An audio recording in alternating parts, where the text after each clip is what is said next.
Olá, telespectadores do canal 20, TV Cidade de Joinville, programa Ecologia em Ação. Sejam bem-vindos. Mais um programa técnico de informação sobre a água de Joinville, sobre os recursos hídricos que nós estamos perdendo. Esse é o programa de hoje. Vamos mostrar para vocês agora, inicialmente, um vídeo que mostra nos altos do Quiriri, dentro da bacia do Rio Cubatão, desmatamentos de quilômetros quadrados, reflorestamentos de pinos, tudo impactando a geração, a captação, o armazenamento de água de Joinville. É um absurdo que as empresas, as agências ambientais de licenciamento ambiental autorizem desmatamentos dentro da bacia da caixa d'água de Joinville. Joinville não tem represa para segurar água. A única forma, nós temos água de filete. Água de filete é gerada diretamente no campo.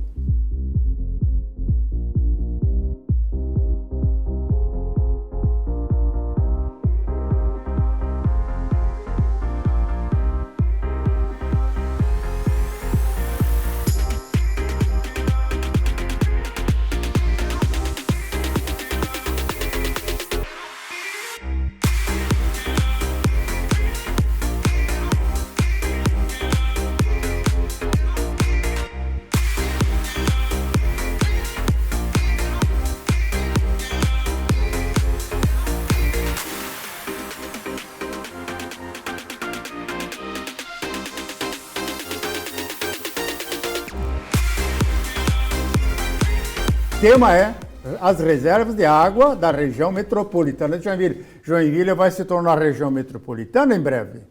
A responsabilidade do município vai aumentar. A caixa d'água de Joinville foi projetada há muitos anos atrás.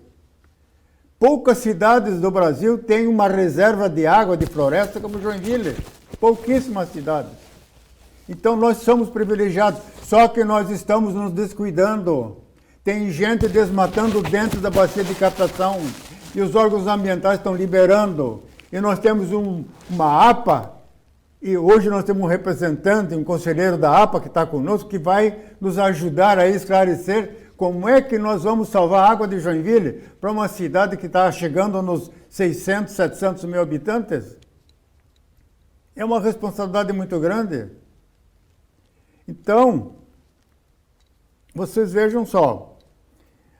Para vocês terem uma ideia, para nós salvar a água de Joinville, foi criada uma APA, Área de Proteção Ambiental da Serra Dona Francisca. É uma área de 40 quilômetros quadrados, é 35% da área do município de Joinville. O município de Joinville tem 126 quilômetros quadrados. Vocês vejam só como é que nós nos prevenimos para salvar a água de Joinville. E a água só se salva com cobertura florestal. O papel da floresta é captar a água, segurar a água e de fazer com que ela infiltre no solo lentamente. E o solo é a caixa d'água. São os lençóis freáticos. É complicado isso aí. E nós temos que prestar muita atenção. E eu, essa semana, fiquei escandalizado com o que foi autorizado de desmatamento e de pastagem de pinos aí. E o pinos continua sendo plantado dentro da bacia de captação. Eu mostro agora para vocês essa imagem da APA dentro do município de Joinville. Então vocês vejam aí que é uma área bem grande, está bem caracterizada a APA, né? Então já falei que corresponde a 35% do município. Nós temos então a rede hidrográfica, ela é riquíssima. Vocês vejam só as bacias do rio Piraí, do Rio Cubatão e uma parte do Itapucu, da bacia de Itapucu. Isso tudo é captação de água, não tem uma represa aí dentro. A represa é isso aí, se mexer na cobertura florestal, reduz a capacidade nossa de armazenamento. Aqui está o perímetro vermelho, mostra a bacia de captação do Rio Cubatão, a bacia do Rio Cubatão. E o perímetro preto é a APA, a delimitação do território da APA. Então, vejam só que como nossos legisladores, como as nossas administrações municipais estiveram preocupados em delimitar as áreas de produção de água do município. Agora nós mostramos para vocês também, para que vocês tenham uma noção do que nós estamos falando aqui. Dentro da APA nós temos reservas ecológicas estabelecidas por lei. Então, uma das grandes reservas ecológicas é uma RPPN do Caetesal, eu acho que é da família Lindner, do Ari Lindner, o Caetesal. Ele transformou em APPR, não pode mexer ali. É uma lei federal estabelecendo essa área de preservação permanente. E nós temos também a reserva ecológica Rolf-Kulin. É outro espaço proibido de fazer qualquer desmatamento. Não pode. E aí temos as subbacias. Então, a grande bacia do Cubatão e as subbacias. Então, vocês vejam aí, é um mapa bastante interessante. Ele foi produzido pelos técnicos da bacia hidrográfica do Cubatão e Cachoeira, com toda a irrigação, com toda a rede de córregos que nós temos aí. É algo assim impressionante, os estudos feitos e a documentação técnica que dispõe os profissionais responsáveis pela preservação da água de Joinville. A CAGE é a maior interessada nesse assunto. A CAGE, Companhia Águas de Joinville. Se ela não tem água para tratar, ela tem que demitir gente. Imaginaram? Mas temos técnicos na CAGE competentíssimos que poderão nos ajudar no esclarecimento, porque um povo bem educado, um povo bem informado, esse povo vai saber defender as suas reservas hidrográficas, as reservas de água potável, as reservas de água boa. Então aí estão os principais áreas das subbacias.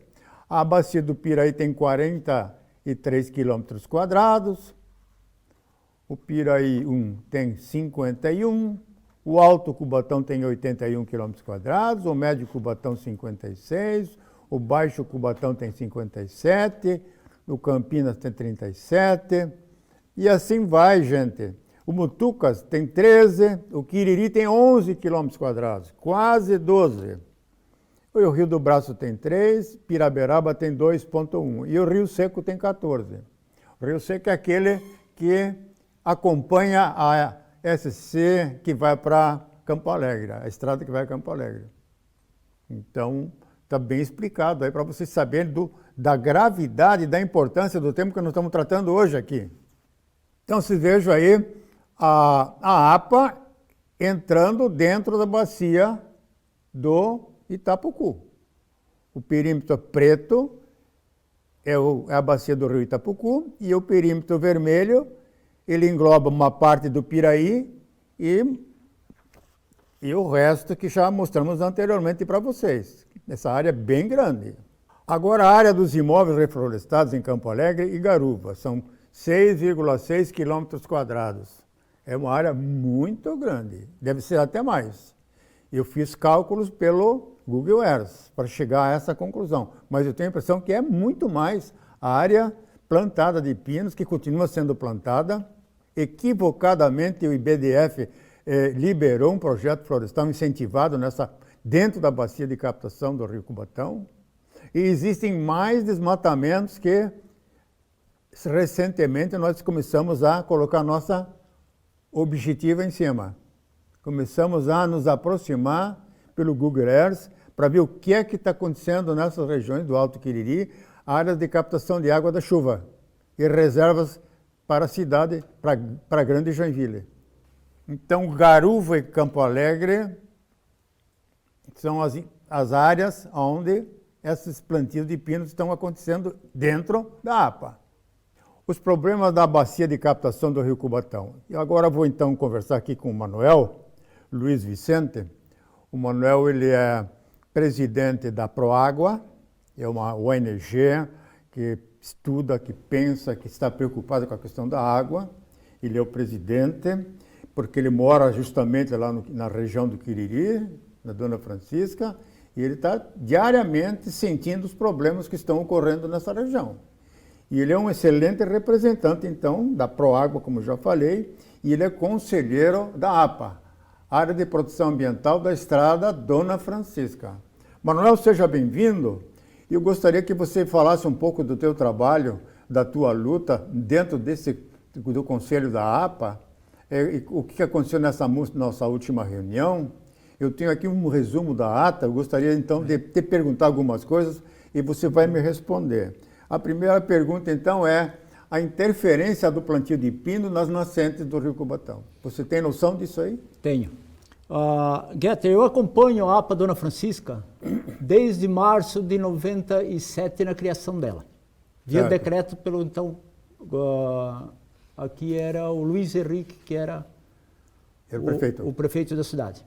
De lá para cá eu acompanho ela no dia a dia. Inclusive fiz parte das oficinas do Conselho Gestor. Documentação que tem quase 900 páginas. Uhum. O ano retrasado, nós subimos lá nos Campos do Quiriri por uma cobrança do Ademir, do montanismo, da SEMI, que estava sendo um plantio e mesmo a proliferação de pinos no campo extensa demais, a preocupação deles. E nós fomos lá com 3 caminhonetas para verificar de perto. Eu fiquei decepcionado com o que eu vi nos Campos do Quiriri. Nas nascentes, né, que nós passamos ao lado da nascente de Cubatão, fomos lá no outro lado na nascente do Quiriri, em cima dos campos. Eu fiquei decepcionado com o que eu vi. Porque a cobrança aqui, no declive, na serra, onde eu moro, por exemplo, no Quiriri, ou na Estrada Covanca, nas margens do rio Quiriri, que são 2 nascentes distintas, os agricultores praticamente abandonaram as roças. Você sabe disso, né? Após a criação do decreto, se criou ali um clima do não pode. O agricultor não podia isso, não podia aquilo, não, foram abandonando as terras, foram abandonadas. E eu subi lá nos campos, eu pensei que lá estaria preservado. Eu conheço a trilha dos tropeiros, para vocês terem uma ideia, desde 94. Saía daqui de baixo, da estrada Quiriri, subia a serra, saía lá nos campos, dentro da mata nativa. Sim. A última vez que nós fomos, se perdemos, sabe por quê? Que saímos no reflorestamento de pinos intenso. A nossa trilha acabou no pinos, entendeu? Uhum. A conhecida, antiga dos tropeiros, acabou nos pinos.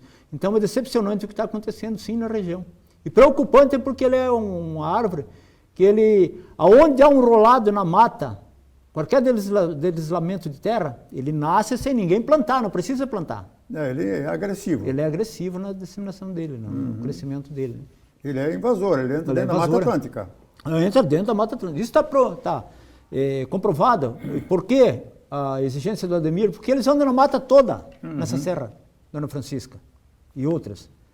E todo lugar que tem um descampado, eles acham, eu também faço isso, e acho vários locais onde o pino está aumentando no dia a dia, acabando com a floresta. Porque onde ele nasce, você sabe que nada se cria embaixo dele. Né? É muito invasor. Não, agora eu queria que você me explicasse esses campos que estão sendo criados lá, que nós mostramos nas imagens aí. Aí é que eu acho interessante, viu? Porque se um agricultor da região... Mas esse não é agricultor que está fazendo? Não. Esse acho que é com floresta. As empresas que trabalham com a silvicultura, elas têm um alto poder aquisitivo. Não sei se você lembra, de 97... Quando iniciou a APA Dona Francisca, foi dado um determinado tempo para a Confloresta limpar a área, porque saía uma represa hidrelétrica lá em cima. Ia ou não ia? Exatamente. Tá. A Confloresta iniciou os trabalhos, até meu irmão trabalhou lá para ajudar na retirada dos pinos, depois foi feito um acordo e a Confloresta planta pinos até hoje. Foi feito um acordo com o Ministério Público Federal. Foi com o federal? Eu sei que eu fui com o promotor federal lá, a Prema entrou com uma ação porque eles tinham derrubado toda a mata ciliar. Sim. Certo? Que o promotor Cristani. Cristiano, conheci. Cristani, lembra do Cristani? Sim, ele está lá em Jaraguá claro. agora, parece que está lá, você já não aposentou. E o Cristani, então, foi assessorado por mim, tecnicamente, mostrando para ele as matas ciliares e que tinha que desativar aquilo. Aquilo era manancial que tinha que se retornar a ser mata nativa. Sim. Então, realmente, eu não consegui mais acompanhar a ação, tudo ficou num silêncio, e um silêncio, assim, preocupante. Aí tem um fator interessante. Você sabe que uma das primeiras ações de câmara técnica, que a gente diz lá, o grupo de trabalho, que se criou foi por esse motivo. Porque quando a SPTC fez a apresentação do plano de manejo, colocou que não poderia ter invasoras dentro da APA. A empresa que fez o plano de manejo para nós, que é de Curitiba, tu sabe, né? Daí causou-se maior tumulto. Né? Lá tem tantos alqueires de pinos plantados. Né? Criou-se uma câmara técnica, onde foi tirado 5, 6 conselheiros da época para ir verificar campo, no qual o IBAMA se fazia presente na pessoa de Luiz Ernesto, se não me engano. Ernesto Trem. Luiz Ernesto Trem. Isso. Ele acabou não indo, foi o único conselheiro que não compareceu, porque se tratava de um representante federal e não concordava com a ação. E os outros que foram lá autorizaram, acharam que por bem dava de deixar o plantio e está até hoje. Então, por isso me estranha, às vezes, que o IBDF tenha liberado, porque na época que já era representante do IBAMA, não reconheceu, não quis nem fazer parte, ainda fez um relatório que ele não acordava o que foi tratado lá em cima de continuar o plantio. E agora quem vai sofrer são os consumidores de água. Os consumidores de água, sim. E o pessoal está pensando a curto prazo. E outra coisa, essas empresas de reflorestamento e de corte de pino, de fabricação de papel e madeira, todas elas são estrangeiras. A maior parte delas são estrangeiras. A Confloresta ela tem milhares de quilômetros quadrados plantados de pinos e eucalipto no Brasil, no mundo inteiro. Então, uma empresa dessa, ela devia ter consciência ecológica. Ela certamente diz nos seus compromissos que ela faz tudo certinho. Mas como é que é isso tudo certinho? Certo? Então, a nossa preocupação no programa, é o segundo programa que nós estamos falando sobre esse assunto. O meu programa anterior, ele já aventou uma série de indagações. E vou fazer mais uma pergunta para você aí. O Rio Curini tornou-se um balneário impactando as águas. Você concorda com esse balneário lá? Como é que você pode abrir um balneário numa cabeceira de água, onde acima da captação? Acima da captação, onde lá da região do Cubatão, 70% daquelas águas vem para o consumo de Joinville. Exatamente. 70% daquela água é consumo de Joinville. E você sabe que lá tem 2, 3 restaurantezinhos que tem estrutura de banheiro, vamos dizer assim, sanitário. Só 2? Só 2. O restante não tem. Não tem fossa, não tem nada? Não tem porque assim, o pessoal vai para acampar. Campa na beira do rio. Sim. Né? Campa na beira do rio. Deixa o lixo lá todo. Deixa o lixo lá. Cagam lá tudo. Não tem condição, porque não tem um banheiro. Eu ouvi uma vez, Getter, uma vez em Joinville, que a gente, de tanta luta dos conselheiros, conseguimos levar banheiros químicos para 2 locais. 2 locais, numa época de banho final de ano, vamos dizer assim. E quando eles esvaziaram, jogaram dentro do rio. Acabou-se. Foi 2 vezes. Foi todo o trabalho que foi feito na época de verão, que eles dizem, né? Foi esse trabalho que Como foi é que uma agência ambiental, como a SAMA e o IMA, dão licenciamento ambiental para o uso de balneário de restaurante dentro de uma bacia de captação de água para uma cidade do porto de Joinville que não tem uma represa? Eu vejo assim que onde tem o mínimo de estrutura, né, pelo menos banheiro, né, com fossas, que esteja capacidade para tantas pessoas, né, que isso tem que ser bem estudado, porque se você vê aquilo ali, no final de ano, nos dias de calor, forma-se fila interminável, querendo voltar, né, porque entra carro o dia todo, ou começa sexta-feira, vai até domingo, entrando e saindo, né?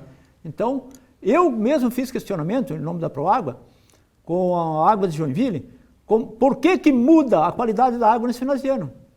Certo. O representante da água de Joinville foi bem categórico, São Manuel, é por isso e por aquilo. E o custo? E o custo, né? O custo para limpar essa água? O custo para limpar as águas. Custa caro para nós, para consumidor? Sim. caro para o consumidor. Mas eu quero te colocar uma outra questão. Esses contratos de gaveta que existem lá no Quiriri. Então, o proprietário rural, ele tem uma área grande e ele quer ganhar dinheiro com aquela área dele. Então, o INCRA não permite fracionamento da área rural. Tem um módulo mínimo.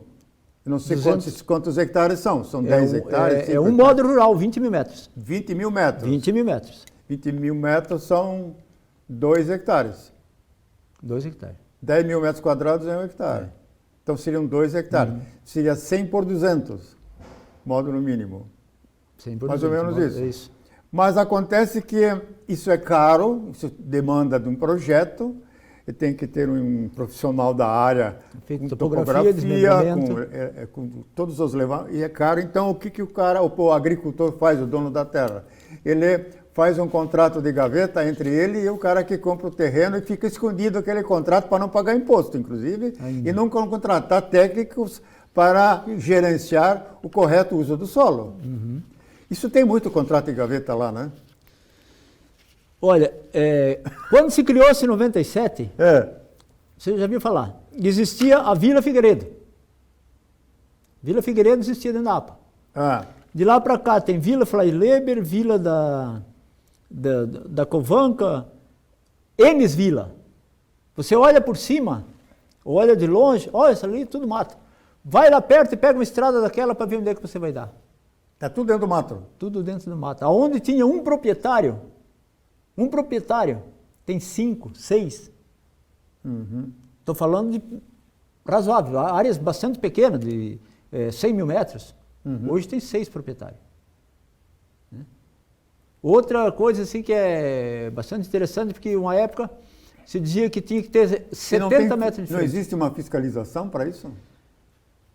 Fiscalização até que existe, entre aspas. Muito lenta, sem resultado, né? Porque você tem o local na beira da estrada Quiriri, onde 15 dias atrás foi feita uma casa. Pô, mas o fiscal está lá, não vê? Né? Porque precisa denunciar. Pelo amor de Deus. Preciso te dizer que aquela casa ali está irregular. Agora na última reunião, acho que você viu, na última reunião, há meses, ou para não dizer o ano retrasado já, a gente vinha cobrando da SAMA o que trouxesse para nós o relatório dos investimentos feitos na APA Dona Francisca nos últimos 2 anos. E vocês têm falado com a Shirlene, a secretária do Meio Ambiente? Sim. Ela tem recebido vocês? Tem, sem problema. E qual é o procedimento dela? Ela se compromete com os moradores, com a APA? O comprometimento é algo que todo gestor no início mostra-se mil maravilha, não é verdade? Certo. Eu que estou aí de administrador, né? Só que acaba os 4 anos ou os 8 anos ele não saiu do lugar. Não sai do lugar. Não, essa é uma realidade. Eu espero que esse novo governo consiga fazer algo dentro daquela região. Porque você sabe que, eu peguei lá na época, criação dela com o Luiz Henrique. E dali para cá, quantos passou? Quantos gestores nós já tivemos no município? E a APA Dona Francisca é tão complicada que você sabe que existe um planejamento de curto, médio e longo prazo. Certo. Nós ainda estamos patinando no curto, que era nos primeiros 2 anos. Não colocamos em prática ainda os primeiros 2 anos da APA. Construções ilegais sem normas sanitárias poluindo o rio Quiriri, que você acabou de falar, né? Sim. Todas essas casas não tem fossa, não tem nada, dejetos dejetos humanos, o cara tem criação de porco, de criação de vaca, tem cavalo, tem cachorro. Sim, chegaram antes, vamos dizer assim. Estão caçando, matando os jacu. É uma destruição programada e as autoridades quietinhas. Será que tem algum vereador financiando isso aí? Um candidato que quer se eleger? Você sabe que a maioria das coisas que acontecem fora da regularidade, os políticos são culpados, sim. São culpados, né? Porque eu cito aqui a primeira vila que se criou dentro do Quiriri. O vereador na época disse, não, pode fazer que eu garanto que sai a documentação. Estão até hoje esperando a documentação. Agora, você sabe que foi um vereador de Joinville, de lá de Piraberaba, que criou a zona urbana do Quiriri, né? Sim. Que era muito maior do que é hoje, né? Porque depois fizeram uma lei reduzindo, né? Fizeram uma lei reduzindo, mas assim, se você passar na Dona Francisca, você vai ver aqui, Perímetro urbano da Dona Francisca. Inicia-se aqui o do perímetro urbano do Rio da Prata. Não estavam as placas lá até hoje? Estão lá placas até hoje. E está tudo urbanizado. Sim, não é que está aumentando a urbanização. Aumentando a urbanização. Né? Porque existem as áreas consolidadas dentro da APA. Sim. Né? Eu acompanhei as oficinas. Né? Então existia, se eu não me engano, 3 áreas urbanas dentro da APA. Consolidada porque já estava lá. Agora, de lá para cá, das 3, hoje tem 30. Então, isso, resumindo, isso chama-se corrupção. Se for lá por esse lado... Corrupção sim, por parte do proprietário rural, corrupção por parte do que assina o contrato de gaveta. Quem compra... E os agentes, os imobiliários, todos eles são corruptos. Fecha os olhos para isso. Porque não é possível uma APA, área de preservação, sendo tratada desta forma, é um tapa na cara do consumidor de água, não é um tapa? É um tapa na cara do consumidor. Que vergonha! Não só do consumidor, do bom produtor que está lá dentro. E o produtor também é saqueado, né? Quando tem essas levas de bagunceiros que vão lá encher a cara lá no balneário. Ele acaba se sacrificando, deixando a terra dele virar mato, que nem tem muitos proprietários lá que eu fico não cultiva mais, né? Não cultiva mais nada. Está com os filhos trabalhando na cidade. Por causa do roubo. Que nem estudos não tinham. Estão trabalhando com os outros bananeiros. Por causa do roubo. E as terras deles paradas, onde eles podiam continuar sendo plantadores. Roubaram gado. Sim, lá era porco, bastante plantação. Entraram no aipim, entraram no milho, roubaram tudo. Esse ali é norma. De vez em quando está aparecendo lá furtos nas roças. Mas então, que nível, que sociedade é essa que nós estamos? Será que dá para salvar essa sociedade? Olha, eu espero que esse governo Adriano melhore alguma coisa. Mas tu sabe, conversa com o Selma para você ver. Eu não tenho muita esperança. Porque todos os gestores dentro da APA me prometeram a mesma coisa. Sim. Prometeram, me encheram os olhos. Enganaram o povo. Enganaram o povo. Enganaram o povo. Que até agora eu não vi melhoramento nenhum. Porque se você pegar o decreto, que está aqui na minha mão, o decreto diz que o artigo 1º é cuidados mananciais.